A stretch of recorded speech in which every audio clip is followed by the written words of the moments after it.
Being 7 o'clock, we're calling the meeting to order. Roll call, please. Mayor Bosbus. Here? Commissioner Bauer. Here. Commissioner Gage. Here. Commissioner Gary. Commissioner Lynn. Here. Commissioner Osterhout. Here. Commissioner Twardy. Here. Commissioner Lynn. Move that we excuse Commissioner Gary. Support. It's been moved and supported. All those in favor signify by saying aye. Aye. Opposed, same sign. Motion carried. Thank you. Please stand and join us in the Pledge of Allegiance. I pledge allegiance to the flag of the United States of America and to the republic for which it stands, one nation, under God, indivisible, with liberty and justice for all. Thank you. At this time, I'd like to have a moment of silence. Dr. Martin Luther King, national holiday.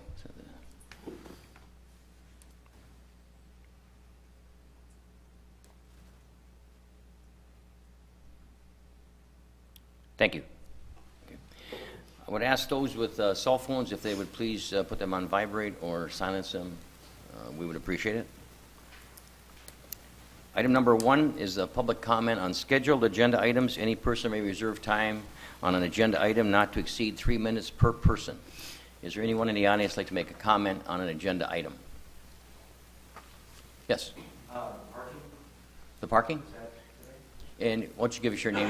Could you give us your name for the record? Jim Hart. Okay. Bruce Street. Okay, and then when we get to that item, we'll call on you. Okay, I didn't Okay, know. thanks. That item is special order business? 3A. 3A? Thank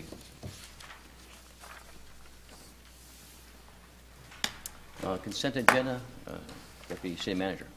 Under the consent agenda, A, minute approval. 1, acceptance, approval of the minutes of the regular city commission meeting of January 3rd, 2017. Recommended action is to approve the minutes of the regular city commission meeting of January 3rd, 2017. Acceptance of the minutes of the following boards and commissions. Doesn't look like there's any on there.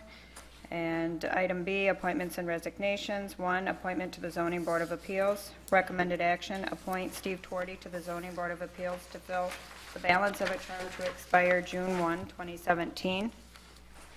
Item 2, resignation from the Community Services Board. Recommended action, accept the resignation of Clara James from the Community Services Board for a term that expired July 1, 2016, and send a letter of thanks for her service to that board. Item 3, resignation from the Planning Commission. Recommended action, accept the resignation of Anthony Perry from the Planning Commission for a term that expires April 19, 2018, and send a letter of thanks for his service to this board.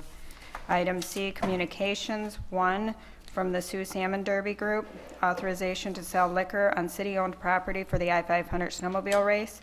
Recommended action, authorize the sale of alcohol at the I-500 track on Thursday, February 2nd, 2017, and Saturday, February 4th, 2017, for the annual I-500 race, subject to the rules of the Michigan Liquor Control Commission and the City of Sault Ste. Marie. Item D, City Manager's Report. 1, approval of the City of Sault Ste. Marie Personnel Policy Handbook. Recommended action, approve the Sault Ste. Marie Personnel Policy Handbook as amended. Item 2, under City Manager's Report, approval of Traffic Control Order 2017-01, rescinding Traffic Control Order 89-11. Recommended action is to approve Traffic Control Order 2017-01, rescinding Traffic Control Order 89-11. Okay, thank you. Commissioner Twardy. Yes. So because of B1, I'm with my husband being appointed to the ZBA. I'm wondering if we should pull that out and vote on the consent agenda and then do that separately, Okay, City Attorney. so I can abstain. Any commissioner can, at any time, remove an item to the regular agenda from the consent agenda. Okay, Thank you. and then she would not be able to vote on that, right? At that point, Yeah. she should abstain. Okay, thanks. Thank you. Anyone else? Okay, we have a motion? Commissioner Gage. So move approval of the consent agenda. Support. Been moved and supported. Are there any questions? We sent a letter of thanks, that is, part of the 2 people resigning, and we'll have some openings on each of those. Correct. Do we presently have anyone interested in on the list, do you know? No. Okay, thank you. Um, Roll call, please. Mayor Bospas, Yes. Commissioner Bauer, Yes. Commissioner Gage, Yes. Commissioner Lynn, Yes. Commissioner Osterhout, Yes. Commissioner Twardy. Yes. Motion carried, thank you. And now the first item would be item B1, is the appointment to the Zoning Board of Appeals. Commissioner Gage. I move that we appoint Steve Twardy to the Zoning Board of Appeals. Support. It's been moved, supported. Are there any questions? Roll call, please. Commissioner Bauer, Yes. Commissioner Gage, Yes. Commissioner Lynn, Yes. Commissioner Osterhout, Yes. Mayor Bospas. Yes. Motion carried, thank you. Item 3, special orders of business. A, second reading of an ordinance to amend Chapter 24, Article 3, parking, stopping, and standing by adding new section 24-36, parking of recreational vehicle, commercial vehicle trailer, personal trailer, and semi-truck restrictions. A is public comment, and B is action on the ordinance amendment. Okay, thank you. City Manager Turner. Thank you, Mayor, and thank you, Commission. On this matter, Police Chief Riley is planning to present to the City Commission. Okay. Evening, Chief. Evening. Evening, Commissioners. There have been numerous communications from the public to the Police Department, Planning Department, City Manager's Office. Proposed ordinance was drafted to amend Chapter 24, Article 3, parking, stopping, and standing by adding new section 24-36, the parking of recreational vehicles, commercial vehicles and trailers, personal trailers, and semi-truck trailers on streets within the city of Sault Ste. Marie. At the last meeting, the commission decided that this evening would be set for a public hearing. And following the public hearing, adoption or not of the proposed ordinance, and adoption of a fee in the amount of $25 for violations of the ordinance if it should be passed. And so I believe the first order of business this evening will be the public hearing. Okay. Are there any questions, Commissioner? Okay. Do we need a motion to public hearing? Pardon? Do we need a motion to have a public hearing? No. Okay. No. Okay, thank you. At this time, we'll have a public hearing on an ordinance to amend Chapter 24, Article 3, parking, stopping, and standing by adding the new section 24-36, parking of recreational vehicles, commercial vehicle trailers, personal trailer, and semi-truck restrictions. Is there anyone in the audience that can comment at this time? Jim. Jim, if you'd like to come to the microphone, please, and identify yourself for the record, we'd appreciate it. Jim Martin, Spruce Street, St. Marie. Yes. I had a chance to talk to Ms. Troyer about this. And I know sometimes we'll come in from the west end, Menominee, or we'll come up from Bay City, and it might be 1 or 2 o'clock in the morning. And the last thing I want to do is move 3 cars out of the driveway, back the thing in, and if you see my driveway, it's narrow. Now, we don't park it on Spruce, we'll go around the corner and park it on one of the dead-end roads or something like that. And I do know people that they park their trailer in the road all summer long. And that's, I think, a safety hazard for most anybody. But to have something like that happen and to have to try to get a permit pre-approved, in one case, when my grandfather died, we were camping. I went down to Jackson and passed, went, got the camper, threw it in the road, got the kids in the car, and went back down to Jackson. I don't have time to call the city or ask for a permit. I would like to see something maybe where you have 72 hours, have parking enforcement come by, do the chalk thing, and after that do a ticket, or 48 hours, and then get a permit. Is it going to be if I park my car there and run to McDonald's and get something to eat, because you can't go through the drive-through that trailer on, am I going to come back to a $25 ticket? I don't know what all this entails, but I would like to see maybe some sort of hybrid where maybe there's a 24 or 48-hour grace period, at least on side roads. I have to define what side roads are. Obviously, I'd say a road like Spruce, yeah, you probably shouldn't park there for any longer as possible, but if we're looking at a dead end Maple or Johnston or something like that, then I think maybe 48 hours, 72 hours, and then get permit if you want to. To put a personal snowmobile trailer in the same sentence really is an 18-wheel semi-trailer. those are huge animals. I just think, I understand what you're trying to do, but it's too encompassing, I think, as stated. I'd like to see it revised. So, Okay. thank you for your time, and also thank you for recognizing my cross-country team.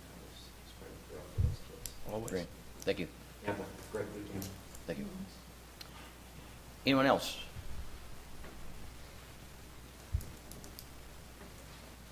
Okay, we'll close the public hearing, just answering the concerns of the person there.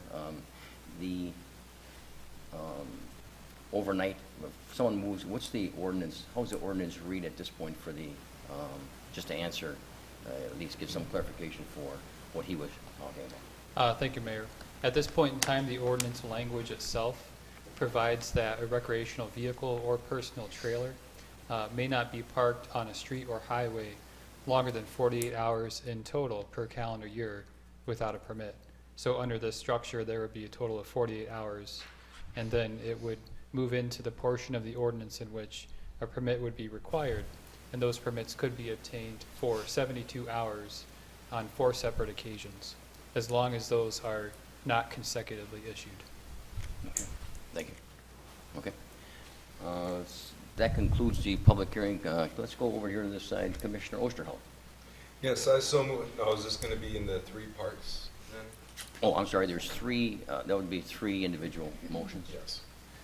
I move that the mayor and city commission conduct a second reading and ordinance to Oh, amend. we've done that one. So we're on number 2 and 3. Oh, my apologies. Move that pending any public comments that the city commission approve an ordinance to amend chapter 24, article 3, parking, stopping, and standing by adding the new section 24-36, parking of recreational vehicle, commercial vehicle, trailer, personal trailer, and semi-truck restrictions. Support. It's been moved and supported. Are there any questions? Commissioner Gage. I'm just hoping that by setting this policy, that the implementation of it will be reasonable. I'm imagining, and maybe the city manager can correct me if I'm wrong, that this will be used for like Robert Brown or ordinance enforcement if they get a complaint from a neighbor or something like that. I don't imagine them going around and ticketing a lot of RVs and campers and stuff like that unless there's a complaint along with it. Am I sort of right on that, or I mean in terms of implementation? City manager. Thank you, Commissioner Gage. This ordinance would be enforced by the police department, and it's my understanding that it could be complaint-driven. However, if a police officer does see it, then if it's an established ordinance or law, then it's something that they would be duty-bound to follow up on. I'm just hoping that and the chief can certainly maybe take this and pass it along to his officers, that we're reasonable with it. You know, like we want to make sure that it's enforced and that we want to take care of the problem, but we don't want to be overzealous and that kind of stuff. So, you know, as long as it's a reasonable application of it, then I'm good with it. And just, I guess, just a comment. I would think that being a new ordinance, folks might not understand that we have an ordinance, so that a knock on the door. Come on up, please. Thanks, Chief. Yeah, don't run though, because you have that bad I didn't knee. want to make him get up. He's just, you know, the hip surgery. Maybe and you could stuff. explain how, Knee surgery. instead of our Very hard just to sit back there conjecture. and not shout out. Appreciate that. I should have asked him to come talk in the first place. Police officers throughout history have had what's called officer discretion. Yeah. Okay, and we use that. We utilize that. You know, if we have a situation, for the example that Jim gave, a death in the family, something like that, even if he were to get a ticket, call me. I can avoid those. They let me do that. You know, but it's got to be a valid reason. We're not going to pass ordinances just to have tickets voided. You know, there's a reason why this is coming. Officers will have discretion. I agree with the mayor. It's a new ordinance. You know, we can get a hold of Scott, because I'm sure Scott's going to write it up that it's passed, if it passes this evening. Just like abandoned cars. You're allowed so many, it sits there for so many hours. We do what we call red tag. It's a sticker that goes on it, and after so many hours, we tow it. Yeah. And it's to keep the streets clean, keep the clutter off the streets. These are traffic hazards in some cases. So, yeah, officers will use their discretion. But it's not going to be just complaint-driven. An officer sees a continual problem with a camper on a side street and cars having to go around it, it's going to fall within the ordinance. Okay. Okay. Okay? Anyone? Commissioner Bauer. Yeah, I just want to say one thing about this, and basically any ordinance out there, is you got to realize that, you know, they're written a certain way for a reason. It's black and white. You know, you can't say, I mean, I'm not saying that officers shouldn't use discretion and that they won't use discretion, because I believe they will. But, you know, as we write ordinances, you know, you expect people to follow those ordinances, and they're written that way for a reason. And I guess what I'm trying to say is that it's all in black and white. I mean, these are the rules that we live by, right? So, you know, although I'm sure that, you know, the chief can void a ticket under certain, you know, sets of circumstances, I would think that, you know, that we're not going to call on them to do it all the time. Oh, but, you know, I took my dog to the vet, you know what I mean, or whatever. You know what I'm saying? That when we write these, I mean, if we want to write a provision in it that's, you know, well, first-time offenders get a warning ticket or something, I'm not advocating that. But I'm saying that if we wanted to do that, then we should just write it that way, you know? Okay, thank you. The, as far as notifying people, is it possible that we would put that on our website? Which, I don't even know what hashtag or something like that, that would show someone that you can actually go to the site and see an ordinance, a new ordinance? City Manager? Thank you, Mayor. Certainly, we would broadcast, if it's the commission's pleasure to adopt the ordinance. Okay. Would broadcast it in any means possible. That's really fun. I really got a kick out of Okay, that. excellent. You're over there smiling. But I think as long as we have the website, let's use it to, because a lot of people, the way they communicate is through other means than the, you know, like to say the newspaper, but ultimately, some of us still get the newspaper, but a lot of people, you know, don't, so it's important that we get all the media outlets. Get on your Twitter account, let everybody know. I have the perfect Commissioner hashtag, Gage. and it's campers shouldn't camp in city limits, you know? Hashtag campers can't camp. Oh, no, I wouldn't say that, because we have campers in city limits. Okay, quick. item number, Wait. the same, item number 2, Commissioner Osterhout. Oh, and we have to vote. Any other questions? Mayor, I was, Oh, Commissioner Tuardi. just another comment. We could put it on the Ashman Street Bridge, too, Yep. just as a change in ordinance. And on our Certainly. Facebook page as well. Yeah, okay. Any other comments? Roll call, please. Commissioner Gage, yes. Commissioner Lynn, Yes. Commissioner Osterhout, Yes. Commissioner Tuardi, Yes. Mayor Bosbus. Yes. Commissioner Bauer. Yes. Motion carried. Commissioner Osterhout. Okay, and I also move that the city commission adopt a fee in the amount of $25 for violations of the ordinance, with said fee being added to the adopted city's fee schedule. Support. It's been moved, supported. Are there any questions? Roll call, please. Commissioner Lynn, Yes. Commissioner Osterhout. Yes. Commissioner Tuardi. Yes. Mayor Bosbus. Yes. Commissioner Bauer. Yes. Commissioner Gage. Yes. Motion carried. Thank you. Item number 4 is the city manager's report. Thank you, Mayor. Item A under the city manager's report would provide for the purchase of wastewater treatment plant primary settling tank equipment. On this matter, DPW Director Morrow is presenting to the city commission. As long as Jim's coming up, just let me make a comment about the last item. We certainly appreciate as a commission the work of the police department, the other city departments that, and the public that was involved in writing that, or involved in communicating that ordinance, because it was it's the first one that we've had of the trailer RVs and that kind of thing, so we do appreciate their time and effort. Thank you. Okay, evening, Jim. Good evening. In 2012, the wastewater plant staff and we made a detailed review of all the equipment in the wastewater treatment plant, and we graded them on 2 criteria. The first is how necessary is it to the plant's operation, and the second one is what in the future configuration of the plant. Let's say we redo the plant in 5 to 10 years, will we still use that piece of equipment? I mean, let's not put a bunch of money in something that we're going to rip out 5 years down the line. So after that, there was a number of things that are just absolutely necessary to the treatment plant now and 50 years from now. And the primary settling tanks are one of those pieces of equipment, or there's actually 4 of them. And there's not much to a primary settling tank. Robin, could you bring the picture up? I'm sorry. I don't know how to do it. Okay, there you go. Okay, there's a picture of a settling tank right there. And that's the cleaning equipment on the inside of it. Okay. Yeah, you can see all the chains and the flights, and I'll bring this other one up here. This is kind of a simplified view of it. A settling tank is it's just a rectangular tank. Ours are about 100 feet long, 16 feet wide, about 12 feet deep. And the flow slows down in them so things can settle out.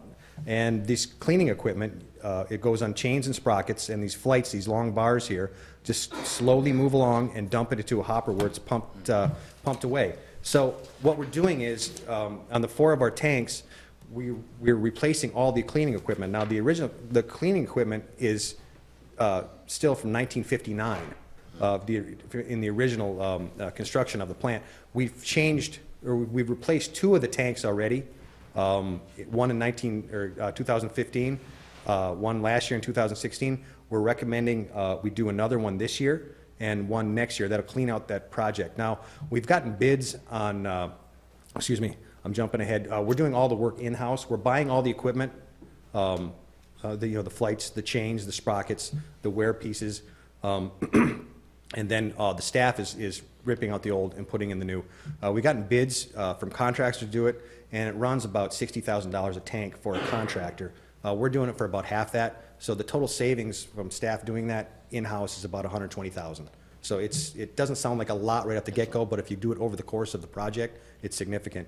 So anyway, we went out for bids we're going to do the number 2 settling tank this winter, as soon as the stuff comes in, probably mid-February, late February, and then we went up for bids. And Brentwood Industries of Reading, Pennsylvania, which is the largest supplier in the nation for this type of stuff, we got the same price as last year's tank for $16,077.79. We budgeted $25,000 for this, and we'll be buying probably about $4,000 to $6,000 of parts locally. Stainless steel fasteners, bolts, nuts, things like that. That we'll have to get. That there's no use going out for bids for. We just buy them in town here. So that's what my recommendation is for cleaning equipment for the tank. Okay, thank you. City Manager, you have anything to add? Nothing further to Mr. Morrow's comments, except I appreciate his work and his staff's work on this project, should it be approved by the City Commission. Okay, thank you. Commissioner Bauer. Yeah, first of all, anytime that a department saves any kind of money at all, let alone that kind of money, I think we're all very appreciative. Therefore, I move that the commission authorize the purchase of primary settling tank equipment from Brentwood Industries of Reading, PA, at the cost of $16,077.79, being low bidder meeting specs. Support. Support. It's been moved and supported. Are there any questions? Commissioner Twardy. I was just going to go off of Commissioner Bauer's comment. And this, to me, you've been here before. You've been asking for us to help approve projects for you in the past, especially even with the water treatment plant. And you saved the city so much money. And I just want to say thank you. I know you're not the only department, but there are a lot of departments, I would assume, in a lot of cities who would just say, hey, let's just let somebody else take care of all that cost. And thank you to you and your employees for saving the taxpayers so much money. I will definitely pass that on. Thank you. Yeah, thank you. Okay. Commissioner Gage.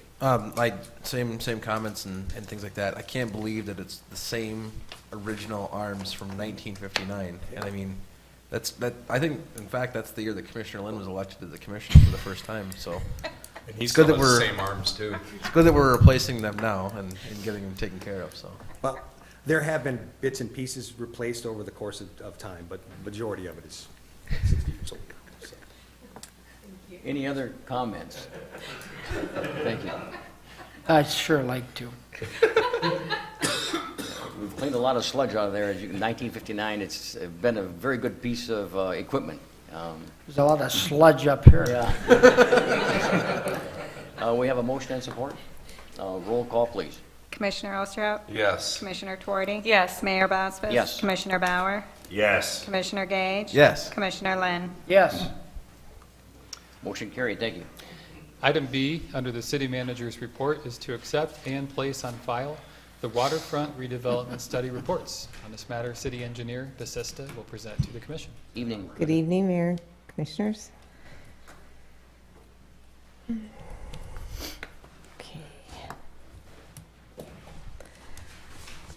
Okay, as you know, we commissioned a report to do the waterfront redevelopment study, which consisted of Alfred Park, Carbide Dock, and Harvey Marina.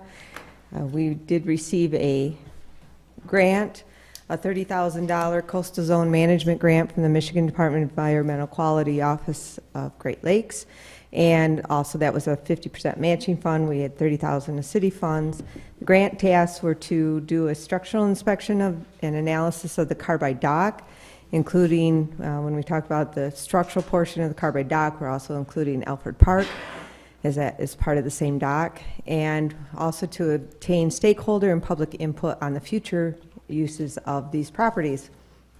And we hired engineering consultant Smith Group JJR to perform the tasks of the grant. With respect to the Alfred Park and Carbide Dock, as you know, and it was very visible, were the sinkholes behind the seawall, especially at Alfred Park. That's where it's most visible, but that was happening at Carbide Dock as well. We really went into this thinking that perhaps the pilings of the dock were okay, because there had been previous inspections of the pilings. So we really thought we were going to be looking at getting information on how to address these sinkholes. And as part of the structural analysis that Smith Group JGR did, we did determine that the sinkholes were due to a erosion of the original shoreline.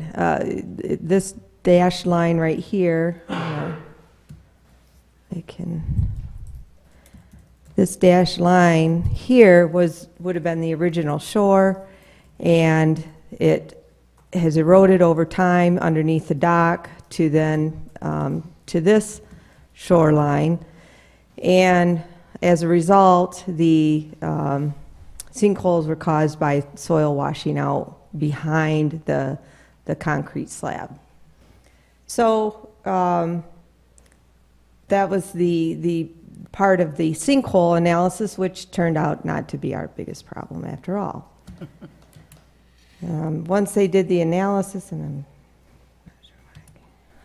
once they did the analysis, and as you know, you saw this picture here before, the number of pilings available were not sufficient, and the front end of the wall was not structurally sound, and their recommendation was to not allow any kind of loading on the dock, including pedestrian loading. And you recall in October, we closed the Alfred Park, the waterfront of Alfred Park as a result.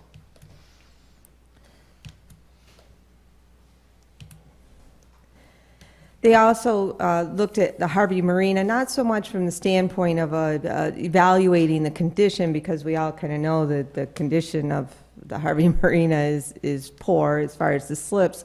So I asked them just to do a opinion of probable construction cost for what it would take to replace the existing slips. And they came up with a cost estimate of $890,000. That would be to replace existing slips with a floating dock system, 20 30-foot slips, 11 40-foot slips, associated gangway and platform, ADA requirements, and electrical, water facilities, and safety features.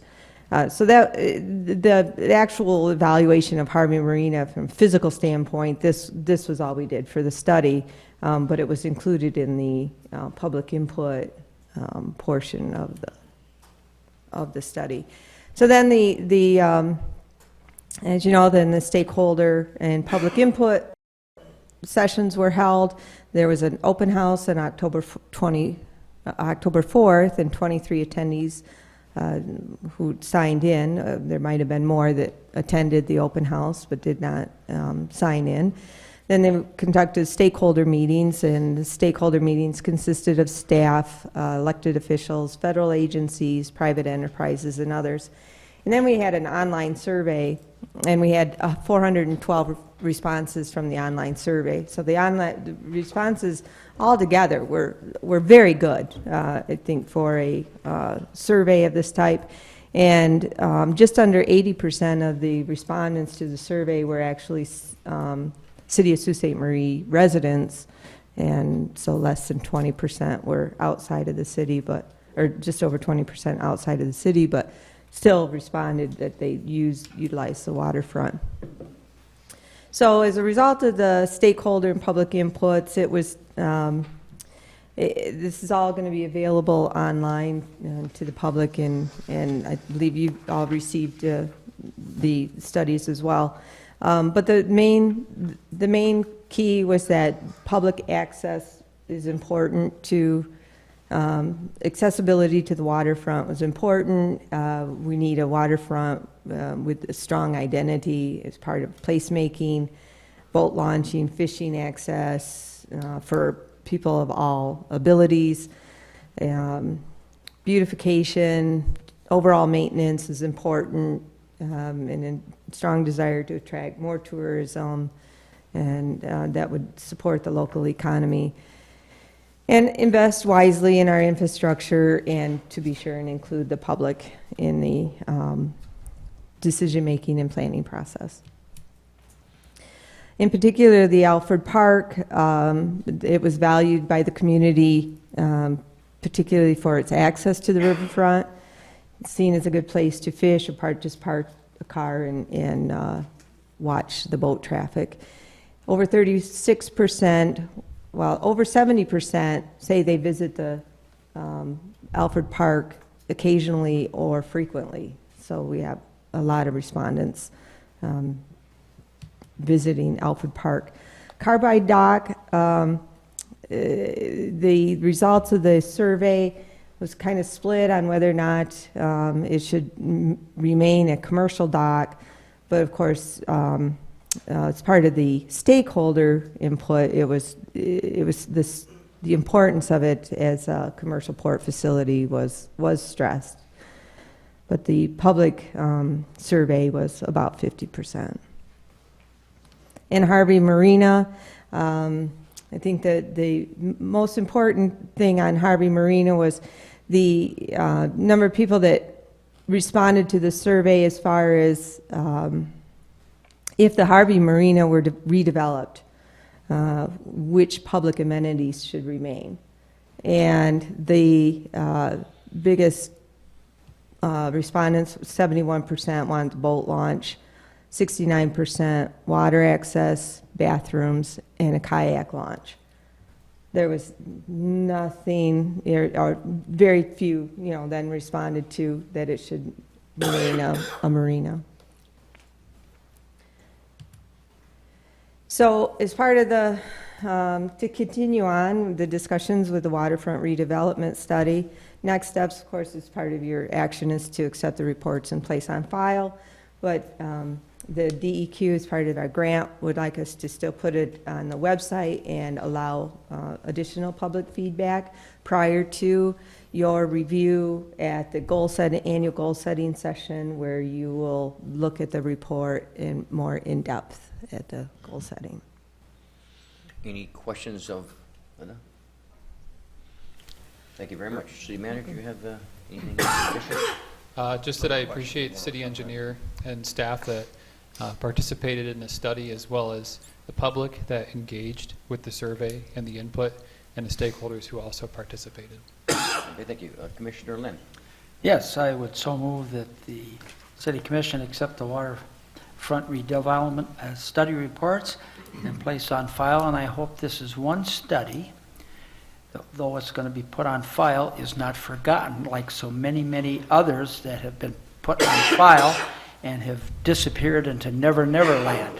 Support. Well, this study will come back to us when we have our goal setting in February. So we will be dealing with this in the very near future. Commissioner Torty. Thank you. Yeah, that was actually going to be my comment, and I didn't have to make the comment when Linda was up here. Here we are in January, and I can't foresee us even getting into fishing season and outdoor season with Alfred Park not having some portion of an access for the city.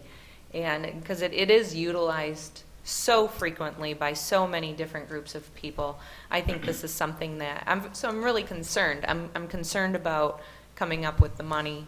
I'm concerned with us being able to get it done in a timely manner so that we can get that park back open. But I think that this is something that should be on the forefronts of all of our minds and move as quickly as we can, as soon as we can find some money for it.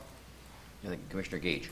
On that same note, I hope that all of us, if you haven't yet, take a chance to read kind of the summary of the structural analysis of Alfred Park and the Carbide Dock. I mean, 57% of the pilings aren't even there anymore. My God. And the cost estimate that they put in there to fix the entire thing, including the slip, is 20 to 25 million. Now, you know about the slip, and we can decide that and have that discussion. But even without the slip, it's about 12. That's a lot of money, and it's a huge amount of money. And it's crucial. I mean, public access to the waterfront is very important to me, but I think that having that asset there for the future locks project and that kind of stuff, that's crucial. We've got to really figure out how to find $12 million, and we as a city shouldn't pay for it alone. So, Thank you for your comments, and we will be dealing with this on our February goal-setting meeting. Okay, and hopefully we'll have some additional information from the administration, but we all know that it's going to take more than the city of Sault Ste. Marie to make this right, including Harvey Marina. And that was almost $1 million, you know, almost 900,000. And we're going to need help, so we'll be discussing that. Thank absolutely. you. Anyone else? Okay, we have a motion and support. Roll call, please. Commissioner Tuorty? Yes. Mayor Boswitz? Yes. Commissioner Bauer? Yes. Commissioner Gage? Yes. Commissioner Lynn? Yes. Commissioner Osterhouse? Yes. Motion carried. Thank you. Item C on the city manager's report would provide for the declaration of surplus land and authorization for city administration to find buyers for 3 city-owned parcels. On this matter, Community Development Director Freeman is planning to present to the City Commission. Okay, thank you. Evening, Kelly. Good evening, Mayor and Commissioners. So actually 2 of the 3 tonight are on this aerial. First one is at Seymour, just east of East 7th Avenue. It's a zoned R1, so single-family housing, and it's 1.2 acres. We've owned it apparently since 1983, and it was transferred to us by the previous owner. The second property is down here on East 8th Avenue, right across the street from the Sioux Housing facility there. That one is RM1, and based on its size, that could support 8 2-bedroom apartments or 11 1-bedroom apartments. It's just under half an acre. I think we got this one on tax foreclosure in early 1993. The last parcel is at the bottom of Marquette Hill. This was a tax foreclosure from late 1992. Now, on Marquette, there's actually a guardrail and sidewalk that runs across this, so it would be more for the benefit of an adjoining owner to acquire it than it would be for somebody to purchase it for development. So those are the 3 that are up for your consideration tonight. The third parcel you're showing us there by the middle school, I guess. Yes. Is that a buildable lot for could it be a residential home lot? Potentially, the challenge that you'll have there is the hill, because it's right at the bottom. And I believe, is everybody up on 13th here is up quite a bit higher than the middle school, and I think this is a pretty steep drop-off through the run of this property, so it's not, I mean, it may be buildable if you're really creative and don't mind moving a lot of dirt around, but I don't necessarily see that as a very attractive option for a potential buyer. But Get close to the school, maybe it might be marketable, but Certainly. again, you're at the bottom of the hill, which means a lot of water running down. correct. And snow, snow melt. Anyone have any questions of Kelly? City manager, anything additional? Nothing further. Thank you, Mayor. Okay. Let's go to Commissioner Tuorty. I move that the City Commission declare the property surplus and authorize city administration to utilize necessary means to locate interested buyers. Support. It's been moved and supported. Are there any questions? Roll call, please. Mayor Boswitz? Yes. Commissioner Bauer? Yes. Commissioner Gage? yes. Commissioner Lynn? Yes. Commissioner Osterhouse? Yes. Commissioner Tuorty? Yes. Motion carried. Thank you. Item D, under the city manager's report, would provide for an appointment to the U.S. Coast Guard Integration Committee. As commissioners are aware, during last year's goal-setting session, the City Commission established a goal for the city to pursue the designation of Coast Guard City for the city of Sault Ste. Marie. Throughout recent months, the city administration has been reviewing the activities that local governments that have obtained this designation have engaged in, while further integrating the U.S. Coast Guard into their communities. As a result of this research, city administration has been working to establish a committee that would further enhance relationships between the city of Sault Ste. Marie, the community, and the U.S. Coast Guard Sector Sault Ste. Marie. Specifically, this committee could be comprised of representatives from the Coast Guard, city administration, Convention and Visitors Bureau, Sioux Events, the EDC, the Eastern Upper Peninsula Intermediate School District, and the DDA, among a number of other local stakeholders, such as Sioux Area Public Schools, that may wish to support this committee. Additionally, it is anticipated that the recently approved service provider agreement entered into between the City of Sault Ste. Marie and Sioux Events would provide additional support for event-driven engagement of this committee. At this time, City Administration would respectfully request that the City Commission designate one of its members to serve on this Integration and Relationship Building Committee. It is anticipated that the committee will work to enhance communication and partnerships between all stakeholders, ensure that the members of the U.S. Coast Guard entering into the community receive necessary support, and engage in the types of activities that could ultimately result in the City of Sault Ste. Marie being designated as a Coast Guard city, a process that can take up to between 7 and 10 years. As such, it is expected that this committee would remain in existence for a long duration of time.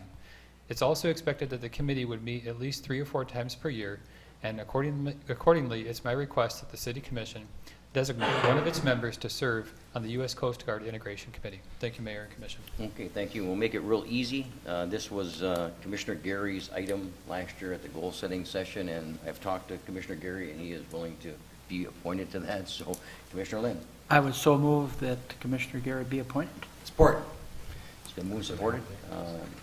It should be an excellent committee, and being a Coast Guard city is something that is difficult to. I think there's one other city in the state of Michigan, I believe. At least one. That's Traverse City, correct, Mayor? Okay. So to that end, we will try and get to that end, and we have a motion and support. Anyone else have any comments? All those in favor, signify by saying aye. Aye. Opposed, same sign.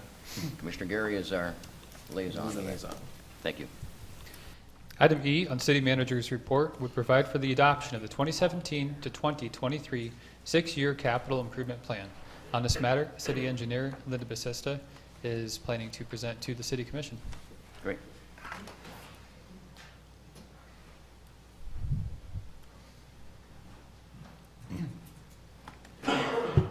Good evening again.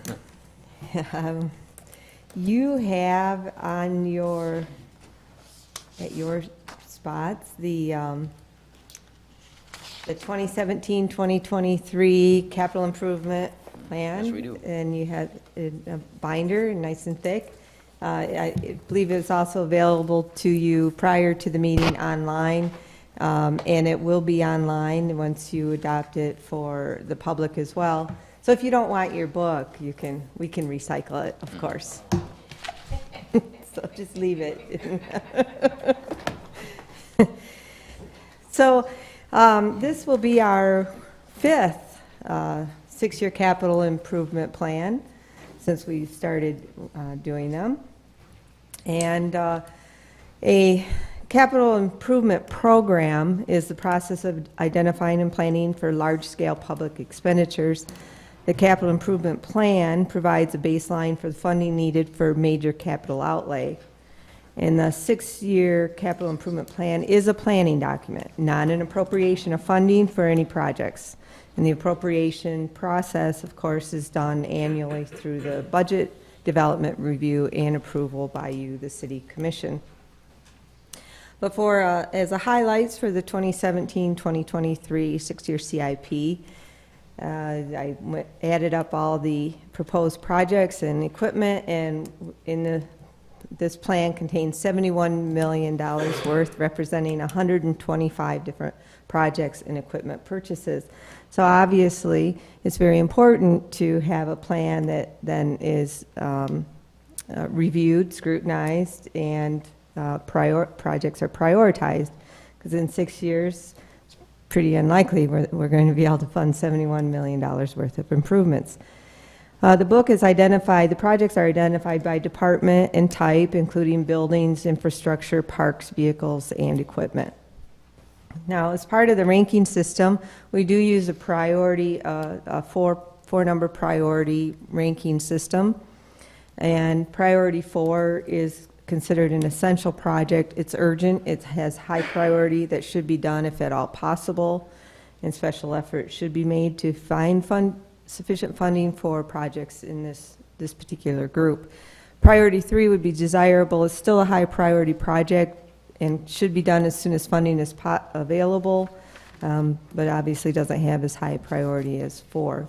Priority 2 is acceptable, meaning it's a worthwhile project. It's been identified as, it can be planned out, but it's not absolutely required to provide essential services and so forth, but should be deferred to a subsequent year if budget reductions are necessary or funding is not available. And then priority 1 is a deferrable. It's a low priority project, which is desirable, but not essential and can be postponed without detriment to present services.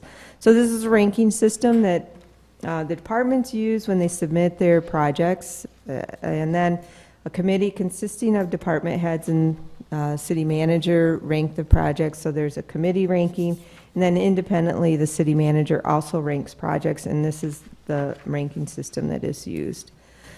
So as an example, and we're just looking at year 1, the priority 4 projects that are identified in this 6-year CIP. Year 1 projects would be airport terminal renovation, parking lot lighting and runway project, parking structure maintenance, industrial incubator improvements, fire hall, items associated with the fire hall, boilers, water heater, diesel exhaust removal system, repair of the downtown brick paver crosswalks, Bingham Avenue bridge preventative maintenance, Marquette Avenue pedestrian safety improvements, I-75 business spur sidewalk and utility improvements, the EDC Air Industrial Park, free trade zone revitalization and industrial park research and marketing, Ani Osborne campground playground equipment, boat launch improvements, some work at the cemetery, and various vehicle and equipment replacements. Those projects, again, priority 4 projects in year 1 that you'll be looking at for the budget. Because we do a 2-year budget now, we'll also be you'll be looking at year 2 projects as well, but I didn't include them here. But just year 1 alone, as total estimated cost is over $2.6 million. And each project has detail in the book, and also would be online with a description of the projects for you and the public to see. And also in the CIP book that we do every year, I also include a 2017 construction projects map. And I think you recently asked when you were going to see what projects we were going to be constructing for 2017. So we'll go through each one. These projects have all been budgeted, so they're not part of the budget, but it's just to show what's coming up. 4th Avenue reconstruction will be working on this summer. That's from Hyde to the new section of 4th and Oak Street. East Spruce Street reconstruction from the Power Canal to Easterday. CSO C3 final paving consists of West Spruce, East Spruce, Cary, Dawson, Lyon, St. James, Kimball, and Johnston. That will wrap up the CSO project, and it's just final paving and restoration cleanup. We have some sidewalks, again, as part of our annual sidewalk replacement. Those will be done on Magazine, Valley, Ridge, and some intermittent locations repairing sidewalks on Ashman north of the Power Canal. And then other projects, we have the new salt storage building, the DPW complex. We have culvert replacements at 9th, 10th, and 11th Avenues. That's just east of Shunk Road, those gravel roads. There's 3 culverts in there, one that's been removed already. We've had this on our list for a couple of years, but I think we'll get to them this year. And then again, the Meyer traffic signals will be going into effect this summer. In fact, this will be the first project you'll see in 2017 because I just got the permit request from J Rank Electric, who's doing the installation of the traffic signals, and they expect to start working on those in February. But they'll go into action, I think, in April.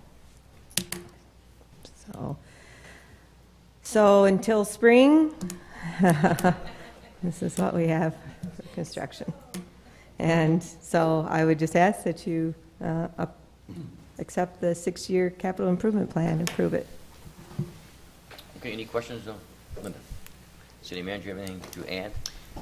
Only that I appreciate the work that department heads have put into this. It's a very beneficial process, and in the different conferences and meetings that I go to across different organizations, certainly I think that our 6-year CIP is in the upper echelon of plans that local units across the state have adopted. So certainly I think it reflects well on the city and its capacity. Great, thank you. I'd like to thank Angie Patterson in my office, who actually does all the work associated with assembling, compiling the various sheets from the department directors and putting it all together in one comprehensive report. Okay, thank you. Commissioner Gage.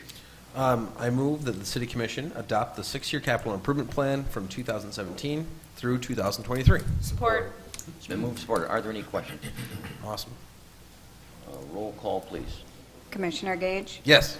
Commissioner Lynn? Yes. Commissioner Ostroff? Yes. Commissioner Tuorty? Yes. Mayor Bosmas? Yes. And Commissioner Bauer? Yes. Motion carried. Thank you. That concludes the city manager's report. Thank you, Mayor and Commission. Okay, thank you. Item number 5 is status reports. Thank you, Mayor. Item A on status reports is an update on the 2016 Holiday Decoration Awards. The following pictures that you'll see were the winners from the Decoration Awards, which were wrapped into the Light Up the Sioux event. And these individuals had registered, and the winners were drawn at random and won a variety of prizes. So the first house that was a winner was 614 Cary, Kimberly Ziegler, very nice array of lights, and Patty Jo Malport at 533 Cedar, Peggy Burdett at 1205 Augusta, Sharon Fagan at 701 West 25th Avenue, and the next two pictures are from Roy Cravo at 814 Minneapolis. So certainly we appreciate everybody's participation in the Light Up the Sioux event and registering for the holiday decorations. Great. Any questions? Great. Excellent. Thank you, Mayor. Item B on the city manager, or under status report, is the 2016 calendar end of the year report. And certainly, Commissioner City Lynn, manager's report. this is the city manager's end of I the year. move we accept it and place it on file. Support. He remembers our former city manager had probably 20 pages, 20, 25 pages he used to read and kind of highlight. This is a little bit different. City manager. I take that back. Yeah. thank you, Mayor and Commission. As the Commission is aware, last year was the first time that we went to PowerPoint-based presentation for the end of the year report. And for this year, what we really worked to do was build up the graphics. I think that the pictures really tell the stories between the events that the city hosted, the volunteers who contributed countless hours to projects and the success of the city. And before jumping into this, would like to thank Jen Nelson in the city clerk's office for the graphics presentation work that she did. So the first event that's highlighted, as noted, 2016 was a volunteer and event-driven year, and it had a continuation of major events and the launching of others. And certainly there are lots of events that happen within the community. This presentation really focuses on those that the city had a significant contributing role in some form or fashion. So during 2016, we saw the city's support of the 48th annual I-500 snowmobile race, and just a few statistics from that. Over 4,900 entry buttons sold by the Lions Club, just shy of 6,000 in total attendance, which was a third highest year in record. And also the city and the I-500 committee worked toward the adoption of a new 10-year lease agreement providing for their use of the property that was adopted by the City Commission. So 800 people got in for free? They have a lot of volunteers. Volunteers. And, but the drivers all pay. But that was just the Lions Club. Okay, so the volunteers count in attendance? Sure. Okay. Correct. Yeah. Got it. And, The city's support of the Sioux Locks Engineers Weekend. Attendance has been tracked since 1977, as noted. 2016 saw the third highest attendance at 7,976 people. And one of the nice new additions to the event was an event that was coordinated by the CVB and Canada International to recognize Vietnam veterans. The Gus Macker Tournament happened in 2016, and we anticipate it will happen again in 2017 with the support of Sioux Events and many others, Mr. Brooks. 130 teams registered this year, 4 members per team, and about 1,200 people in attendance. Rendezvous in the Sioux, it was the 4th year of the event, and leading up to 2018, certainly it's grown each year. This year had 150 reenactors, 1,500 visitors, encompassed the entire grounds of City Hall, and was the highest attended event for Rendezvous in the Sioux since its inception. International Festival of Races, 225 racers participated, and 25% of them were from Sault Ste. Marie, so the balance were from outside of the community and came to the Sioux to participate. Certainly one of significant event and highlight was a tribute to first responders on the 15th anniversary of September the 11th. A lot of local veterans entities and law enforcement agencies came together to help facilitate this event. Light Up the Sioux 2016 was this event's 4th year. It's grown each year to 261 participants last year, and included the holiday decorations, which were just presented. And certainly this is an event that we're looking forward to seeing how it fared in 2017, and those statistics will be available at the beginning of February. Citywide cleanup, which had been really taken to the next level by former employee Becky Bottrell in the past, and this year was happy to see that continue for the 21st annual cleanup. Nearly 200 pre-registered participants. Many more showed up on the day of. Over 1,500 tons of debris were collected, and in 2017 we're looking forward to this being expanded in partnership with Sioux Events. The inaugural Winter Festival was introduced in 2016, and we're certainly looking forward in just over 2 weeks, or just about a week and a half, to this occurring again for the 2nd year. Last year there were a total of 32 blocks of ice that were sponsored, 18 sculptures, and we had enthusiastic outpouring of community response to the event. Outdoor ice skating activities, great partnerships with Sioux Michigan Hockey Association, shown in that picture, and they're working toward opening this again in near future in January, and also partnerships with LSSU at the Norris Center and with Sioux Housing at Andory Avenue. And moving on to DDA supported events. The DDA supported over 30 events with the support of over 300 volunteers, and this event, Restaurant Week, was introduced in 2016. There were 11 participating businesses with strong sales reported, over 400 registered for certificates, and the advertising reached 80,000 people, which was a great milestone for the DDA. Ladies Night Out, also introduced in 2016, 20 participating businesses, great engagement, 200 pre-registered for participation, and there were complimentary trolley rides. Citywide flower planting was another introduction to 2016, and the DDA had a great roster of events that were introduced in 2016. For this one, we had 50 volunteers who supported the event. Flowers were planted downtown and in other areas, and we had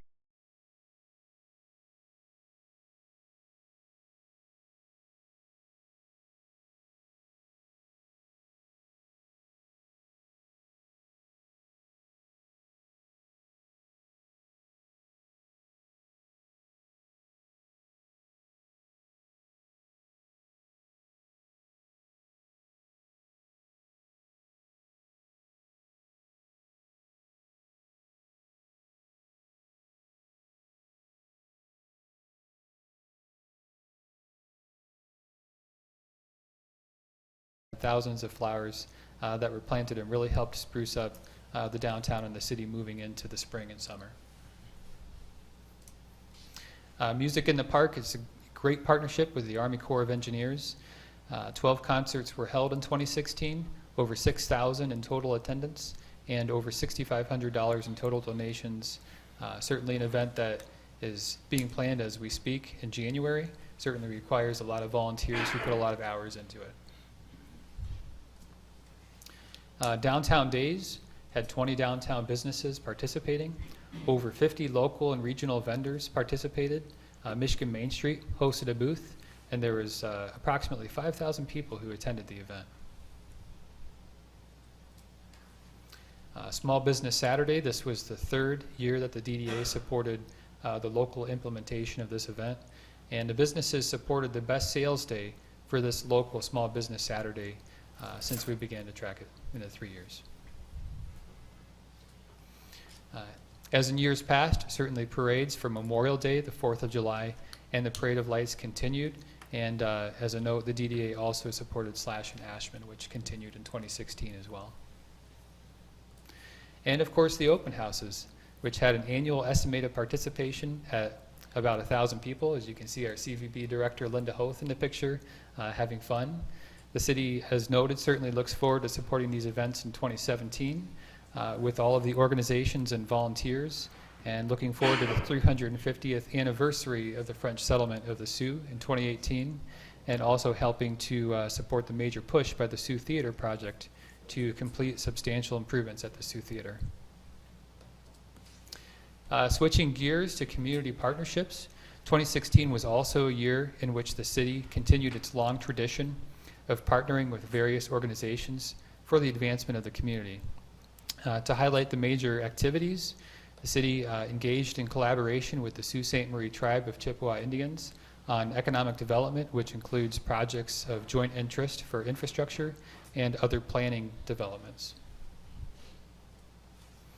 Expanded collaboration with Sault Ste. Marie, Ontario, and its EDC on economic development, taking a look at our existing memorandum of understanding, discussing how our two economies intersect with one another, and really looking for the opportunities that we have to maximize our collaboration. I think this is taken a strong step forward in 2016 and will continue to do so in 2017. The collaboration that's been highlighted on a number of occasions to the City Commission on the Economic Resources Alliance, which involves the cooperation of the city, the DDA, the EDC, Chippewa County EDC, and Health Department, the Chamber, CVB, Small Business Development Corporation, Regional Planning, the Sioux Tribe, and LSSU. Certainly a lot of brain power in that group, and I think it's made tremendous progress in 2016, which is really the first full year that the group was in existence. Another partnership that the city is glad to support is the Center for Freshwater Research and Education. And as LSSU has noted, the facility will integrate student training, research opportunities, and community awareness by partnering with local and international agencies to establish a year-round center of education and research on the Upper Great Lakes ecosystems.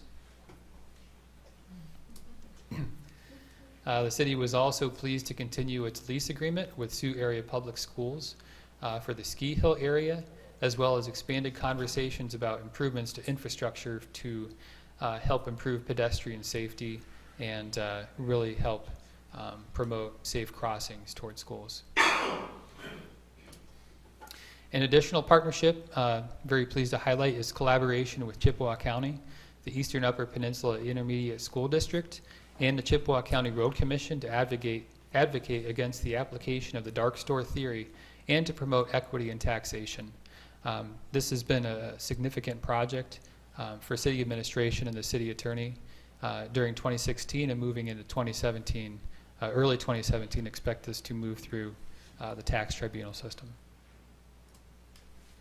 2016 also saw expanded efforts to further support events involving the U.S. Coast Guard.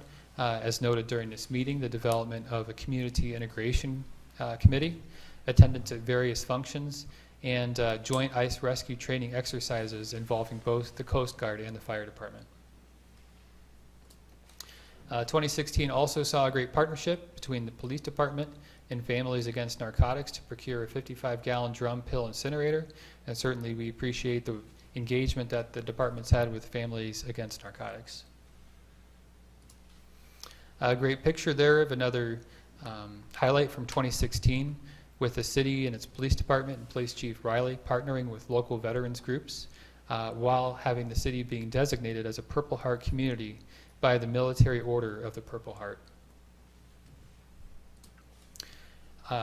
In the picture you see Mary Ellen Hemming and Heather Hemming, both two strong community volunteers, part of the Building Healthier Communities Coalition, which had a great 2016. They were very engaged and contributed to the Voyager Island and Heron Island projects, the extension of Lynn Trail, the downtown crosswalk paintings, beautification efforts, and the UP4 Health Challenge, and also working with the city to designate May as the bike month within the city. So certainly Building Healthier Communities Coalition had a very active year in 2016. The city partnered with Chippewa County Sportsman's Off-Road Vehicle Association in 2016 and the DNR to help provide ORV access from Ashland Bay to the downtown. It's been a popular improvement, and certainly have heard positive feedback from downtown businesses on this improvement. Another great partnership involved Chippewa County Historical Society to recognize the 284 individuals buried in Potter's Field in the Protestant section of Riverside Cemetery. 284 individuals buried there between 1890 and 1935, significant part of Sault Ste. Marie history, and the Knights of Columbus working on a similar recognition for the Catholic side. So this is something that was very moving to attend and see the recognition for individuals who had contributed to the community in the past during those years.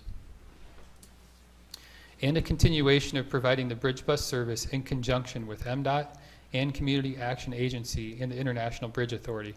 It's been a great partnership for many years, and 2017 we'll be taking a look at possibly improving the system delivery. So aside from those partnerships, there was also significant community momentum, and I think there were two projects that really help emphasize this kind of partnership and collaboration on a really large scale.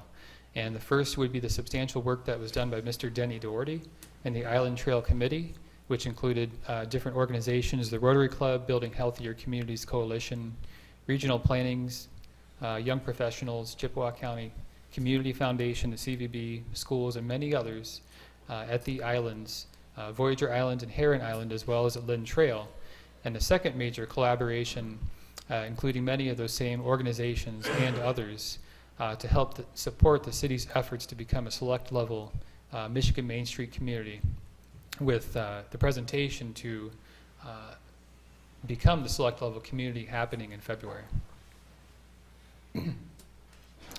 Switching gears again, economic development.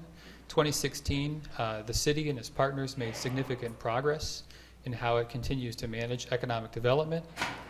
As noted, supporting the Economic Resources Alliance and helping to develop a concierge program and expanding communication with and coordinating support resources for local businesses.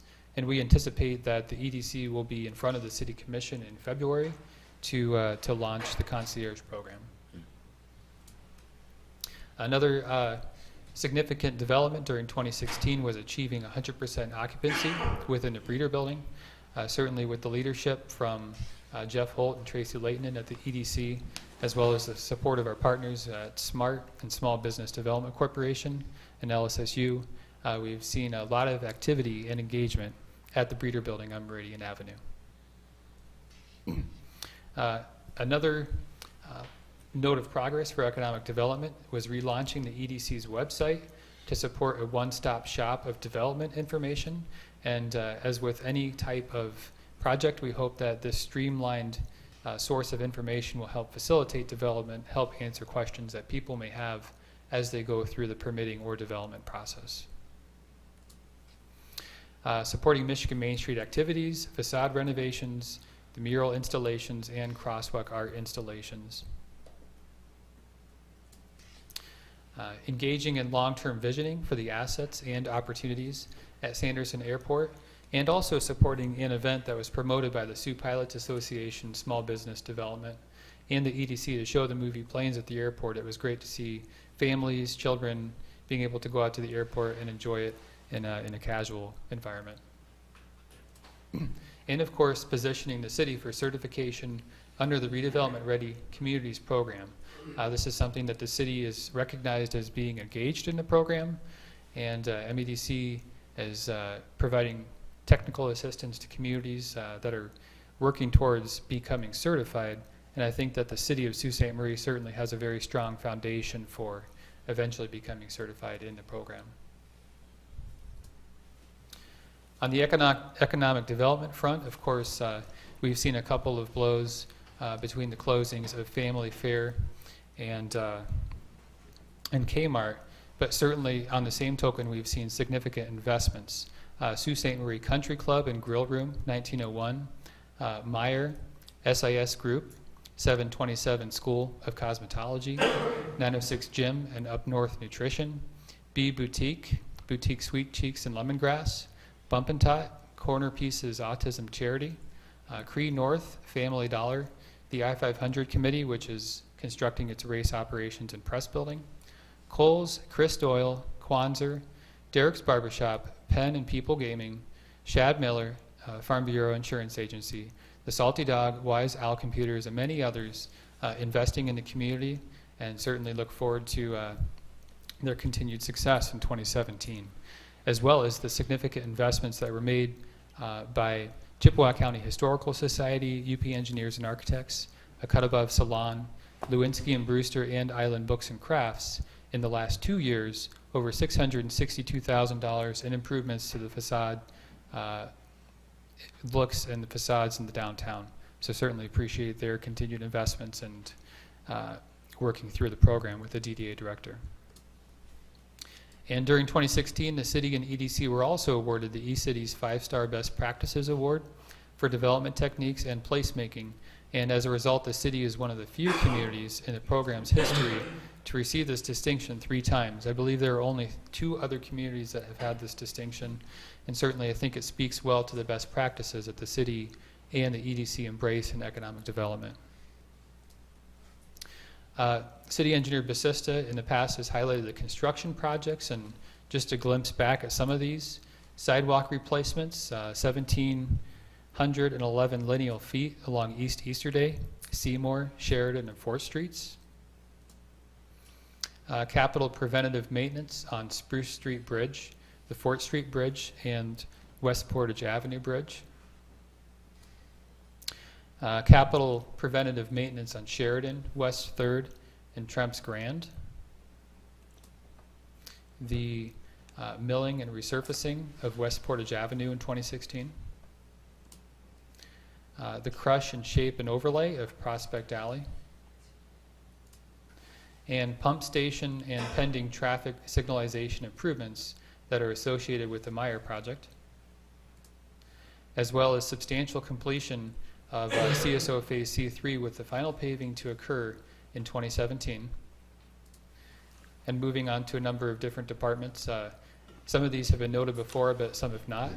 The installation of the screw pump and improvements at the wastewater treatment plant, as well as the complete repainting of operating floor walls and concrete at the water treatment plant. Very impressive, the work that has been done by the employees in-house on those projects. The upgrading of data transmission equipment at the water treatment plant, stations, and tanks, and the completion of the DPW complex space needs study, as well as the acquisition of 801 Seymour from Central Savings Bank. At the Puller, a lot of improvements during 2016. The installation of a new roof, the completion of the Zamboni entrance and restroom renovation project, as well as the installation of a new electrical starter, circulating pump, valves, and other asset critical components. And certainly in 2017, looking forward to working with Mr. Mike Boucher on improvements to the Manny Boucher room. The launching of a mobile-friendly website, and certainly appreciate IT Director Raffaele's work on this and many other projects to help our IT assets. The restoration and improvement of the Sherman Park Pavilion, certainly a gem, And in 2017, looking forward to continuing the momentum that has been made at the park. And repairs to the George Kemp Marina wave attenuator panels. That project was concluded at the very tail end of 2016, and another gem that we have within the city leading to the downtown. The launching of a publicly accessible GIS database for public use and benefit, and the continued strengthening of the mobile app as well as an expanded presence on Facebook. So turning to legislative and policy matters, 2016 was certainly a significant year, and major activities and issues included legislative efforts made by the city to contest the dark store method of how big box stores are valued, and the formation of a local coalition which united to promote equity in taxation, which included the city, Chippewa County, the Chippewa County Road Commission, as well as the EUP Intermediate School District. Efforts made by the city to secure support for the improvement of the dock wall at Alfred Park and the Carbide Dock, as outlined by City Engineer Basista tonight, and is tied into the waterfront redevelopment study, focusing on those properties as well as the Harvey Marina.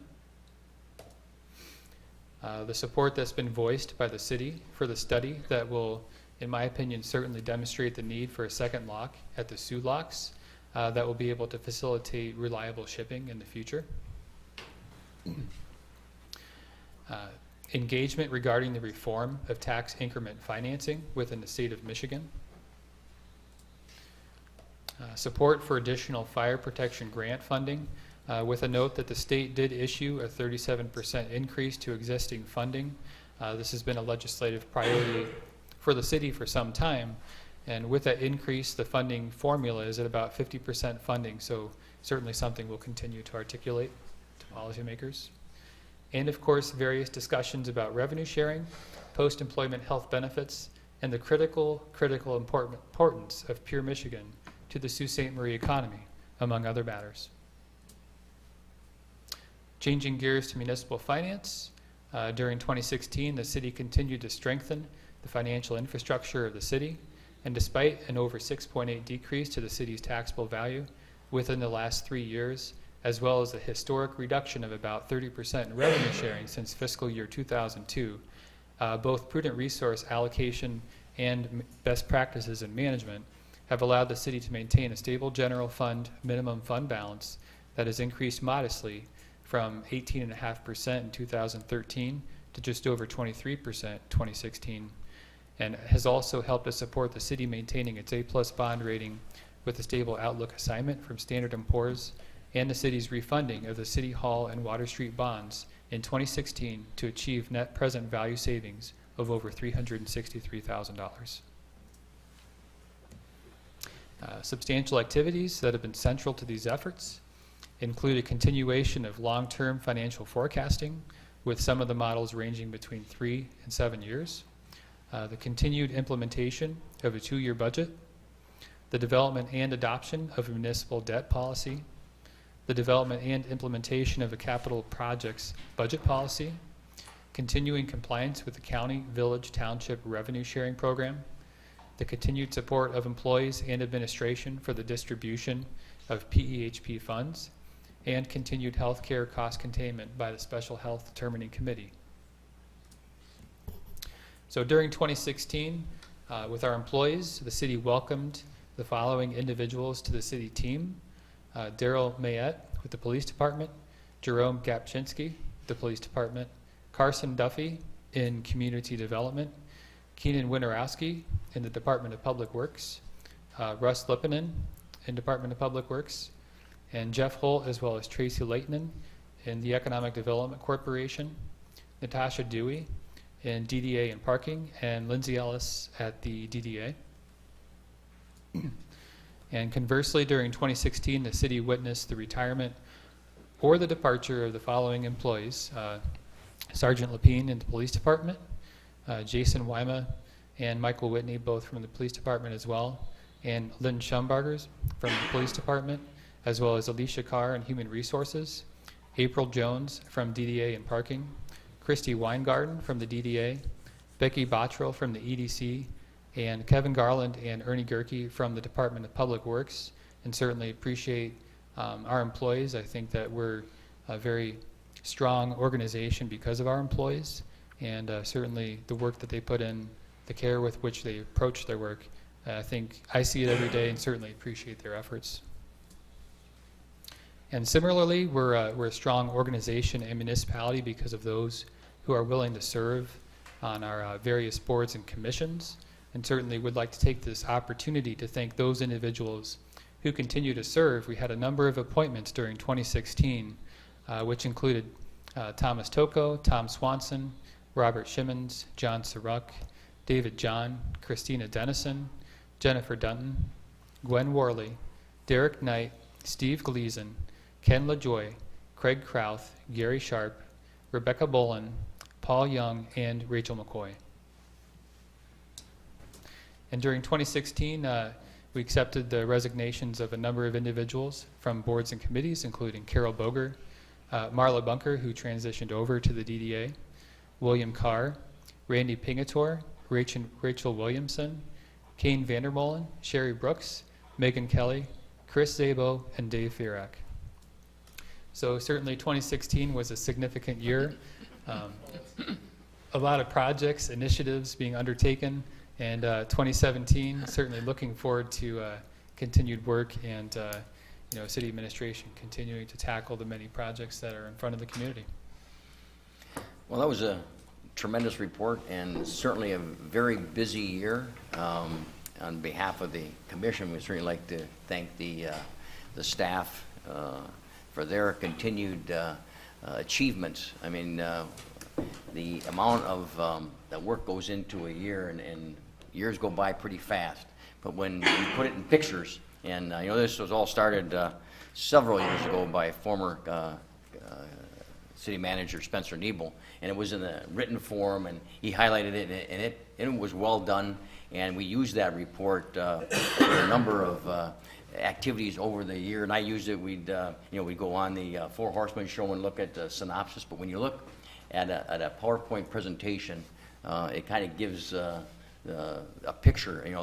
The words become pictures, and it's really well done. And thank you for that, because it held my interest. And I would think it was about 20 minutes. But you had how many slides? 68. 68. So they're very good, and certainly thanks to the number of people that are involved in our city that makes Sault Ste. Marie what it is, and we do appreciate that for sure. So thank you very much. It was really well done, I thought. Thank you, Mayor and Commission. Mm-hmm. Okay. Item C on status report is pertaining to the goal setting session on Monday, February 13th. Just a reminder that on Monday, February 13th, the City Commission will meet in a full-day work session to develop the goals for the fiscal year that will begin on July 1st, 2017. The goals identified will be provided in a report to the City Commission at the February 20th City Commission meeting, and the report will provide direction to administration as the next fiscal year budget is developed. Certainly, City Administration appreciates the willingness of commissioners to devote nearly a full day's worth of time to this effort.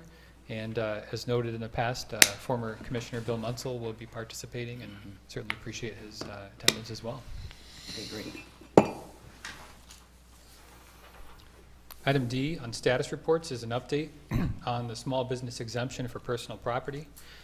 Just to note that this status report item has been included to remind certain personal property taxpayers that there is a two-step process to both determine whether they qualify for the small business exemption and also receive that exemption.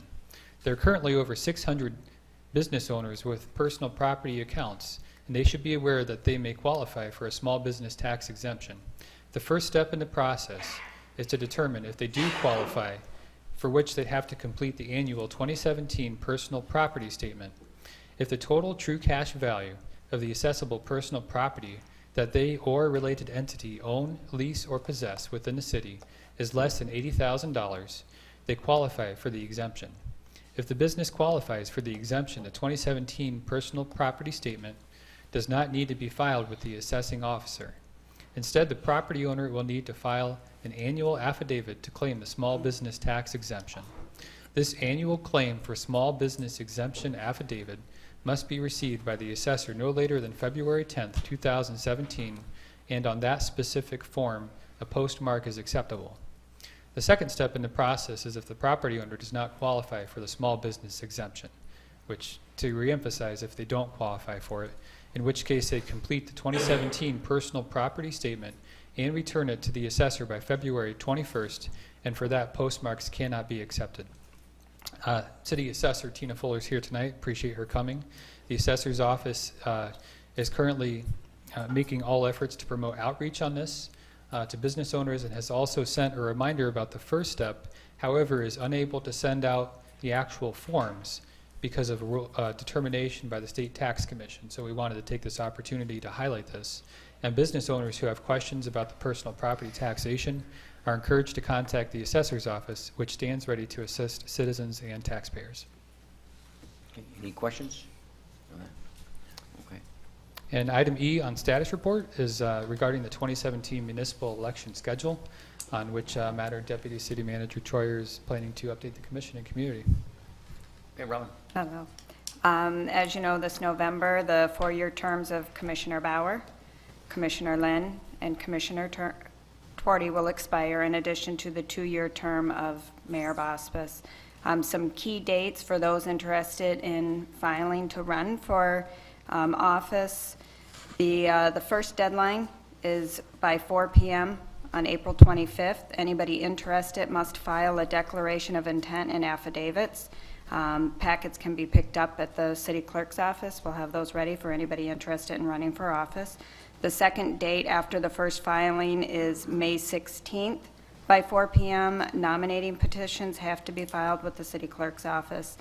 August 8th is the primary election day, and we will have a primary if we have 2 candidates running for mayor and or 6 candidates running for city commission. If we don't have enough candidates running for primary, of course, the general election will be held on November 7th. So again, those key dates for filing is 4 p.m. on April 25th. That's the declaration of intent. And then May 16th, nominating petitions must be filed. Any questions can be directed to the city clerk's office. Okay, we're a couple of months away, but it's always good to get the news. Commissioner Lynn. I stated last year that I would not seek re-election. I have not changed my mind, which is unusual. But I will not seek re-election either in the primary, if there's no primary, or general election. Thank you. I'm sure we'll have plenty of time to reminisce as we get closer to that last meeting date. But Yeah, I got some time to really kneel. yeah, right now, A certain commissioner. Forget my name. Commissioner Bauer. Bill, what if 3 people don't run? What if we only have Commissioner Twardy and I? Would you do it then? No. I'm going to have, Mary and I, this year, we're going to have 2 new grandchildren. That gives us 6, and I can tell you what we're going to be doing. And it won't be politics. Great. Okay, anyone else? I guess we're moving on to, does that conclude the status reports? It does. Thank you, Mayor and Commission. Okay, thank you. Item number 6 are matters presented by the public. Is there anyone in the audience like to make a comment at this time? Cliff.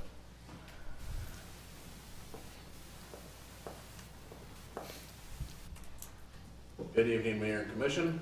The last Thursday, the student government OSSU held their first meeting of the semester, and we did confirm that our meetings are going to remain at 9 p.m. on Thursdays in the Silver Center, usually in the Anchor Room.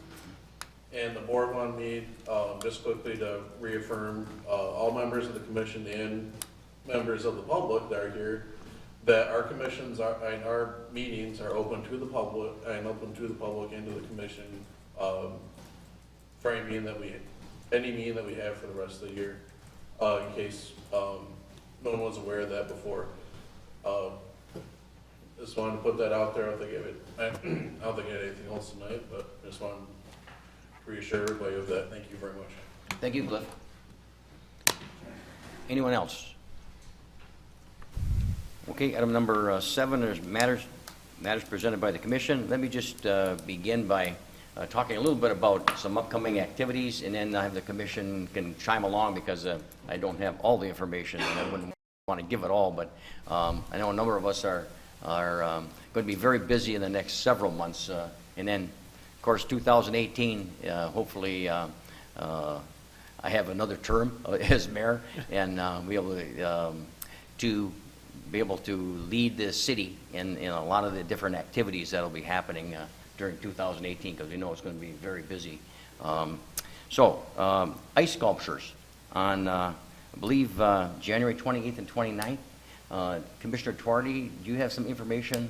I know last year was the first year, and it was a great success. We had people with chainsaws coming from, and I think the same folks go to Frankenmuth, and that was one of their stops, and now Sault Ste. Marie has become a second annual, so hopefully that continues. But it's a great event. Do you have some things that you'd like to say about that? Well, sure, yeah. The carving schedule is on the CVB's website, which is SaultStMarie.org. And so they'll actually say where they're going to be located at and what time and what they'll be carving. So that's a great way to go and find out what it is that if you want to see like a large sculpture. I know that the commission, we are getting a sculpture done. Is ours going to be located back out front of City Hall this year, or is it going to be in a different location? I think last year it was at the farmer's market. Oh, at the farmer's market. And that's, Okay. because this is a little far away from. Yeah, But from we the all rest know of the what activities. that will be two pieces of ice, 2 blocks of ice. Yep. And that will be the International Bridge. Yeah, yeah. Well, yep, it's going to be a great one. So that's your best resource to go to find out what the schedule is and what sculptures are where, is to go to the CVB's website. Okay, and we won't be meeting before that, so we want to make sure. And then, of course, the running of the 49th annual I-500 coming down to 50 years. 2018, when we celebrate the 350th anniversary of the city, I-500 will be 50 years old. And if you've been by the track at all, or at least down going north on 75 to the last exit, you'll notice the large building up on the bluff. And they've been doing a lot of work on that press center, and it's going to be called something in addition to the press center and media outlet, or Race operations. And race press operations. Race And they're to be commended. They've been able to borrow money from 2 local banks to make up the difference from what the state gave the city a couple of years ago, $250,000 to stabilize the hill that we lost in the huge rains that we had 3 years ago, I think. And we've been able to do that, certainly with the help of our city engineer and some consultants. And the hill has been stabilized, and the remaining monies have been put into the building. And they're working on that, and hopefully there's no question it's going to be a tremendous asset to the I-500 property. And we look forward to that opening, certainly. Anyone have any additional information on the I-500 they'd like to share? Certainly Race Week, as I think about it, will be that, I think Race Week starts Tuesday. It'll be Bud Clark Day in the city of Sault Ste. Marie, continuing the tradition with Bud Clark passing away, and we naming from now until in perpetuity that first day and the week of would be Bud Clark Race Week in the city of Sault Ste. Marie. That's what I have for the 2. Commissioner Tuarty. Thank you. I just wanted to highlight or talk about a great event weekend that I got to go to last weekend. And of course, it was at our City of Sault Ste. Marie Puller weekend at the Puller, which I think, in my mind, is, other than Joe Louis Arena, is the best place to watch a hockey game. And so the Sioux Eagles held Military Weekend, where they donned their brand new military jerseys of the weekend. And I think any time that we cannot honor our military personnel, active and retired, enough. And so they had the opportunity to go to the Puller and watch the Eagles game for free all weekend. On Friday night, the Eagles played the Powassan Voodoo, which is from Powassan, Ontario, and they are actually the number 2 ranked team in all of Canada. And not only did the Eagles beat them, but they beat them well. They controlled that game. They beat them 4-1, broke a 26-game winning streak, which was so much fun to see. Those boys were just high And on Saturday night, they honored a family from Flint whose son back in 2013 was over in the Middle East, and he volunteered for a very dangerous mission. He volunteered because the rest of the people in his unit all had families, and he was not married at the time, knowing that he probably would not return from that mission. So he called his parents to say goodbye and basically wrote his last letters. He did not return from that mission. He was killed in 2013. So they rolled out the giant flag, and we held a moment of silence. And along with that, the family, it was the very first time that they'd ever been to a hockey game, so the best place for them to ever watch a hockey game. And they walked away with one of the military jerseys from number 14, Mr. Nate Harris, who very proudly donated his jersey to that family. So it was a great night. It was also family weekend. And I can't tell you how many of the family members who are not from here, as we know the Eagles come from all over the place, came up to me, and they made many, many comments about what a great place the Puller is, what a gem that we have, what an amazing barn it is, how clean it is. And so that shout out goes out to Dan Wires, who oversees everything that goes down at the Puller. And it just was a really, really great weekend. And on just before this all took place, there was one young boy from the Sioux Eagles who got brought up to the OHL this year. So this is really, really big news for our area. So his name is Nolan Mackinnon, and he is already ripping it up for the OHL. He's doing really, really good. So yeah. That's good news. Yeah. Great. Yeah. Thank So you. great weekend. Yeah. Okay. Anyone else? Commissioner Osterhout. Yes, on January 28th at the Quaden Casinos, we're going to be holding the 4th annual Rotary Game Show extravaganza. It is a great event. This year we'll be giving away, potentially giving away 4 cars and also a Harley motorcycle. It's a great time. Everybody that comes has a great time, and we do a lot of different game shows and everything else that you've seen on TV in the past. So I urge everyone to attend. Like I said, it's a great time. It starts at 6:30 p.m. at the Quaden Casinos, and you can get tickets online or by approaching a Rotary member. Okay, thank you. Commissioner Bauer. Yeah, not to end the meeting on a downer, but I would like to acknowledge the passing of a very important figure in the Sioux in the 80s, 90s, and the first part of the last decade, and that's Father Ted Broder of St. Mary's Church. They held the funeral today. He left a week ago today, so I just wanted to acknowledge that. Thank you. Anyone else? Commissioner Lynn. Your Honor, I would so move that we adjourn this meeting. Support. It's been moved, supported. All those in favor signify by saying aye. Aye. Opposed, the same sign. We are adjourned. Thank you very much.